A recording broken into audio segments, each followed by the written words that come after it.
Japan's ruling coalition has lost control of the upper house of parliament. Prime Minister Shigeru Ishiba suffering his third major electoral setback in less than a year in office, but he is determined to stay on. The Liberal Democratic Party and the Komeito Party alliance failing to secure the 50 seats they needed to retain their majority in the chamber. It was just 3 seats shy of that mark. It needed a total of 125, that would have been 50, in addition to seats not contested, to maintain control of the 248-member chamber. The opposition won 78 seats in total. The main opposition, Constitutional Democratic Party, finished second with 22 seats. The Democratic Party for the People secured 17, while the fringe far-right Sensato Party won 14 seats. This is the first time in 7 decades the LDP has failed to maintain its majority control of both houses of parliament. The lower house was lost in October last year. CNN's Michiyo Ishida tells us has the very latest from Tokyo. If you look back at history, it's customary for a Liberal Democratic Party president, who's usually the prime minister, to resign after the loss of a majority in either the lower house or upper house of parliament. Now, this was the case in 2007 when LDP lost control of the upper house under Shinzo Abe, and in 2009 in the lower house led by Taro Aso. But Shigeru Ishiba made his case for staying in office on Monday in his first news conference following the upper house defeat. The LDP president said his party remains the largest political party in the national diet, and there are many challenges to be tackled. いつまでという期限を今考えておるわけではございません。先ほど申し上げましたように、アメリカの関税措置、あるいは物価高への対応、明日起こるかもしれない自然災害への対応、そして戦後最も複雑で厳しい安全保障環境、このような喫緊の課題について解決の道筋をつけると、全力で対応すると、そのことを申し上げておるところでございます。With many lawmakers, including former cabinet ministers, failing to retain seats under his leadership, frustration among party members is mounting. While technically, Mr. Ishiba's term as LDP president only ends in September 2027, if his opponents gather enough support, he can still be forced out.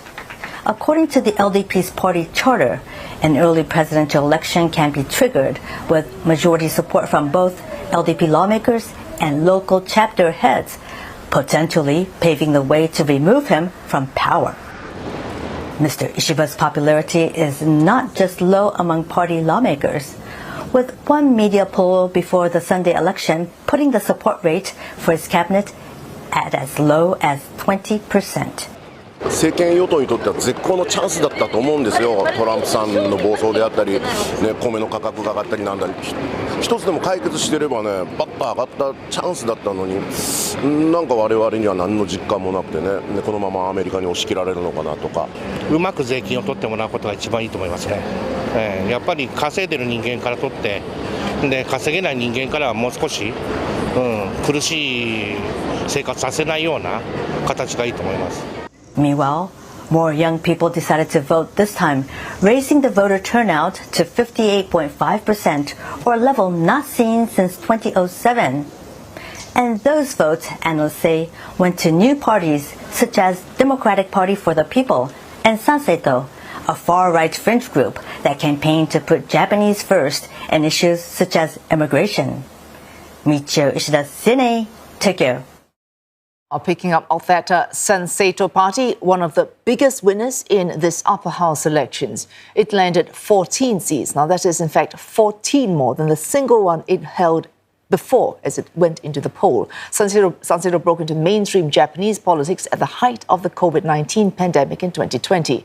It was launched on YouTube, on which it backed conspiracy theories about vaccinations and what it considered global elites.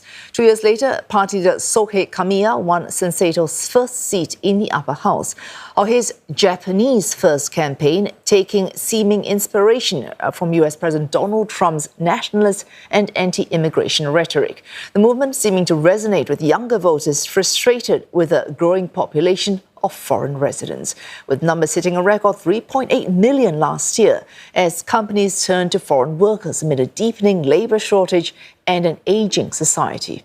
Immigration issues, one of the primary concerns among voters at Sunday's election, along with the declining birth rate and the rising cost of living. Sanseitos pledges to address the latter with a cut to taxes and a boost to welfare spending, while warning against what it called a silent invasion of immigrants, appearing to have struck a chord with voters.